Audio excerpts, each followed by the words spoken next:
उत्तर प्रदेश में भारतीय जनता पार्टी की सरकार में माननीय स्वामी प्रसाद मौर्य जी श्रम सेवा योजन मंत्रालय उनको मिला था और दलितों, वंचितों, शोषितों और पिछड़ों को आगे बढ़ाने का इससे बड़ा अवसर कुछ नहीं था। उनके पास शानदार विभाग था और चाहते तो बहुत सारे जो शोषित, वंचित, दलित, पिछड़े थे उनको आगे कर सकते थे, लेकिन ऐसा उन्होंने कुछ कर नहीं पाया, जिसके वजह से वह पुनः जो है अपनी दूसरे पार्टी में चले गए। पूरे उत्तर प्रदेश में हर विधानसभाओं में 2 लेन और 4 लेन सड़कें बनी शानदार तरीके से, लेकिन स्वामी जी का जो मंत्रालय था वह कहीं दिखाई नहीं दे रहा था। तो काम का अपना अपना तरीका है और निश्चित तौर पे मेरा मानना है कि दलितों, पिछड़ों, शोषितों के जो नेता हैं केशव प्रसाद मौर्य हैं और उन्हीं के नेतृत्व में उत्तर प्रदेश में सरकार बनी थी और पुनः 2022 में भी केशव जी के ही नेतृत्व में, योगी जी के नेतृत्व में यह सरकार बनेगी।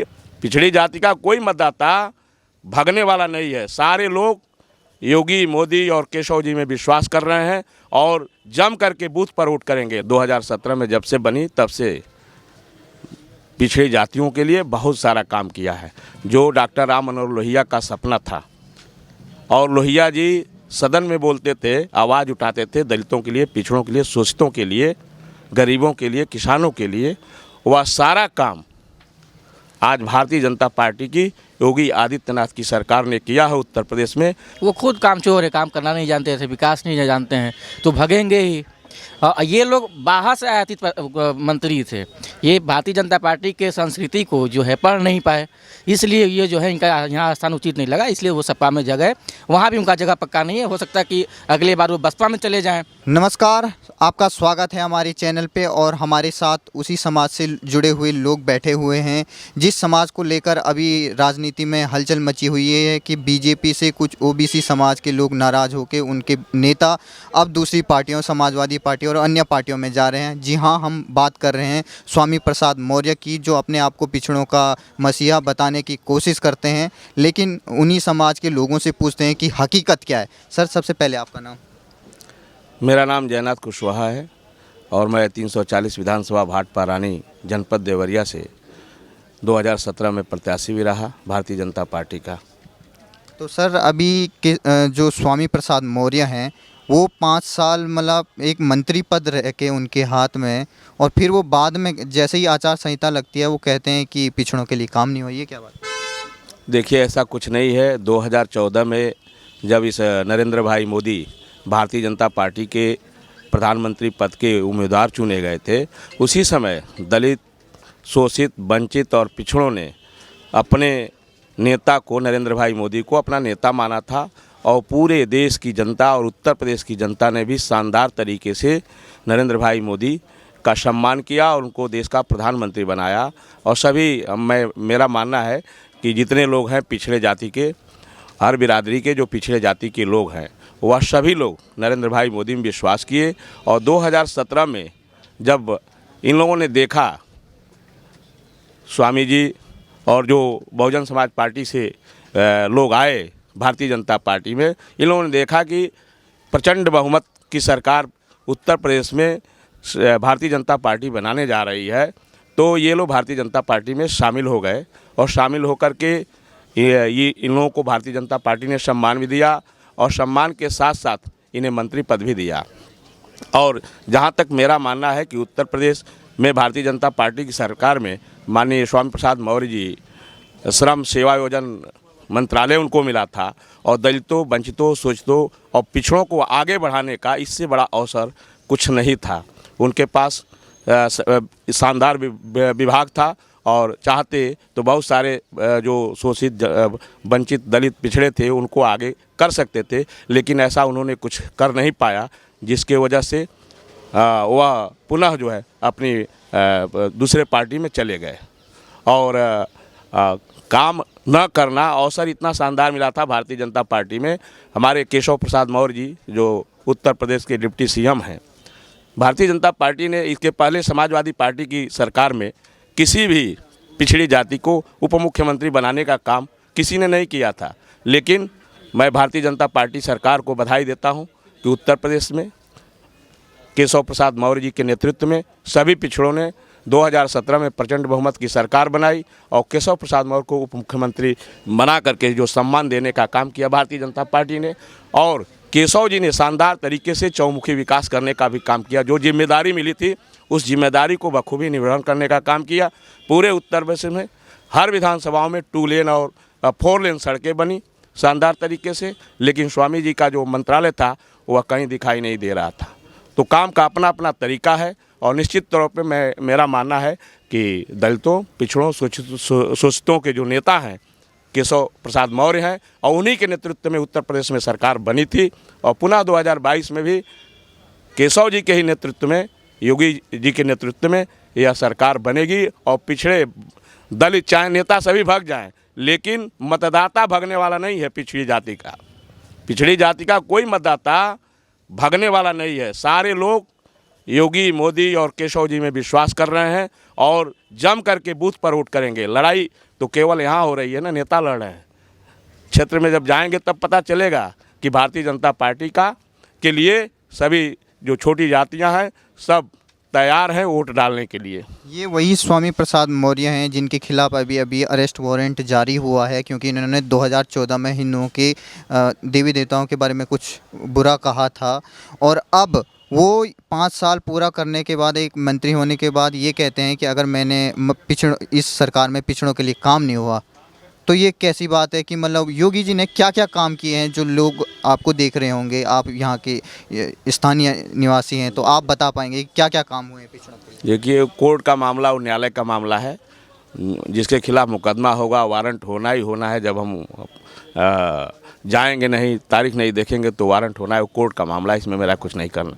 लेकिन मेरा ये मानना है कि उत्तर प्रदेश में की सरकार ने 2017 में जब से बनी तब से पिछड़ी जातियों के लिए बहुत सारा काम किया है। जो डॉक्टर राम मनोहर लोहिया का सपना था, और लोहिया जी सदन में बोलते थे, आवाज़ उठाते थे दलितों के लिए, पिछड़ों के लिए, शोषितों के लिए, गरीबों के लिए, किसानों के लिए, वह सारा काम आज भारतीय जनता पार्टी की योगी आदित्यनाथ की सरकार ने किया है उत्तर प्रदेश में। और नरेंद्र भाई मोदी के नेतृत्व में आज़ादी के बाद बहुत सारे टोले, पूर्वे, चौराहे ऐसे थे जिसमें बिजली कभी नहीं गई थी और सौभाग्य योजना के अंतर्गत उन घरों में बिजली लगा, पोल गया, तार गया और बल्ब भी सरकार ने देने का काम किया। पूरे उत्तर प्रदेश को शिक्षा माफियाओं से जिस तरह से जकड़ा हुआ था, मान्यता के नाम पे 2.5 लाख 3 लाख लेना और उसके बाद से तब विश्वविद्यालय का मान्यता देना, स्कूल में नकल कराना, बेरोजगारी पैदा करने का सबसे बड़ा काम समाजवादी पार्टी की सरकार ने किया था। उसको हमारे योगी आदित्यनाथ ने समाप्त करने का काम किया। जो शिक्षा माफिया थे वह समाप्त हुए पूरे उत्तर प्रदेश में और शिक्षा का शानदार तरीके से कायाकल्प हो रहा है। कायाकल्प के अंतर्गत प्राथमिक विद्यालयों को उच्चीकृत किया जा रहा है और जो प्राइवेट विद्यालय हैं उनके टक्कर में ला करके निचले स्तर से समाज के जो छोटे जाति के लोग हैं उनको, बच्चों को पढ़ाने की शानदार व्यवस्था हमारी उत्तर प्रदेश की सरकार ने किया है। जनधन योजना के अंतर्गत सभी मजदूरों के खाते में अभी कोरोना काल में देखे हैं आपने पैसा दिया। आयुष्मान कार्ड कभी किसी ने सोचा नहीं था। हम हॉस्पिटल में बहुत सारे लोगों को देखते हैं पैसे के अभाव में ऑपरेशन नहीं हो पाता है, उन लोगों को 5 लाख का आयुष्मान कार्ड देने का काम किया। घर घर शौचालय स्वच्छता अभियान के अंतर्गत जो महात्मा गांधी ने आज़ादी की लड़ाई लड़े थे, उस समय उन्होंने संकल्प लिया था कि स्वच्छ भारत होगा और सबके घर में शौचालय होगा। उस सपने को साकार यदि किसी ने किया उत्तर प्रदेश नहीं वरन पूरे देश में, तो नरेंद्र भाई मोदी और योगी आदित्यनाथ की सरकार ने उत्तर प्रदेश में गांव-गांव में शौचालय, घर घर में शौचालय बनवा करके करने का काम किया है। और किसानों के लिए किसान सम्मान निधि शानदार। कभी आपने सोचा था, माननीय नेताजी मुलायम सिंह जी हमेशा लड़ाई लड़ते थे किसानों की, चौधरी चरण सिंह जी लड़ते थे, लेकिन जो सम्मान सदियों से बचा था वो किसानों को आज मिला है। 2017 में भारतीय जनता पार्टी की सरकार आई है तो किसानों को जो सम्मान मिला है, निश्चित तौर पे किसान सम्मान निधि के अंतर्गत हर साल 6,000 रुपया मिल रहा है। ये बहुत बड़ी बात है किसानों के लिए। महिलाओं के लिए शानदार तरीके से जो सम्मान मिला है, आत्म सुरक्षा का सम्मान मिला है। और महिलाओं के नाम पे तो इस देश में नहीं वरन उत्तर प्रदेश में भी हर गांव में 80% जनता को हम भोजन दे रहे हैं निःशुल्क, अभी कोरोना काल की वजह से निःशुल्क दे रहे हैं। और 80% जनता यदि भोजन पा रही है, राशन पा रही है, तो इससे बड़ी बात क्या है? इसके पहले कोई सरकार, किसी सरकार ने दिया था क्या? आज़ादी के बाद ही राजीव गांधी कहते थे 1984 में जब प्रधानमंत्री थे, तो उन्होंने कहा था कि जब हम 1 रुपया भेजते हैं तो मात्र 15 पैसा गाँव तक पहुँचता है। लेकिन आज तो डायरेक्ट डीबीटी योजना के अंतर्गत नरेंद्र भाई मोदी के सीधे किसान सम्मान निधि का जो पैसा है 2000 रुपये उनके खाते में सीधे जा रहा है। कोई बिचौलिया नहीं है, कोई दलाली नहीं है। इन प्रधानमंत्री आवास सबको मिल रहा है, जो वंचित थे, जो दलित थे, जो शोषित थे, जो पिछड़े थे, उनको मिल रहा है। तो ये जो लोग नेता भग करके जा रहे हैं आज चुनावी माहौल और मौसम देख करके 5 साल तक मलाई खाए और मलाई के बाद अब उनको लग रहा है कि दलितों, पिछड़ों, शोषितों के लिए कोई काम नहीं किया, आपने अपने क्षेत्र में कोई काम नहीं किया, इसलिए भारतीय जनता पार्टी को छोड़ के जा रहे हैं। लेकिन दलितों, पिछड़ों और शोषितों के लिए जो भारतीय जनता पार्टी ने की सरकार ने काम किया है, मेरा मानना है कि आज़ादी के बाद यह पहली ऐसी सरकार है जो शानदार तरीके से इस तरह का काम किया है। और इस काम के बल पे पुनः 2022 में भारतीय जनता पार्टी योगी आदित्यनाथ जी के नेतृत्व में, केशव जी के नेतृत्व में निश्चित तौर पे उत्तर प्रदेश में पुनः भारतीय जनता पार्टी की सरकार बनेगी। जी, आपका नाम सर? दीपक गौतम कनौजिया है। तो आप युवा हैं और जब ऐसे देखते हैं कि 5 साल बाद एक मंत्री बिना काम किए हुए ऐसे खुद को बता देता है कि मतलब पिछड़ों के लिए काम नहीं हुआ सरकार में, तो क्या आपको इसकी हकीकत क्या है इसकी? वो खुद कामचोर है, काम करना नहीं जानते थे, विकास नहीं जानते हैं, तो भगेंगे ही।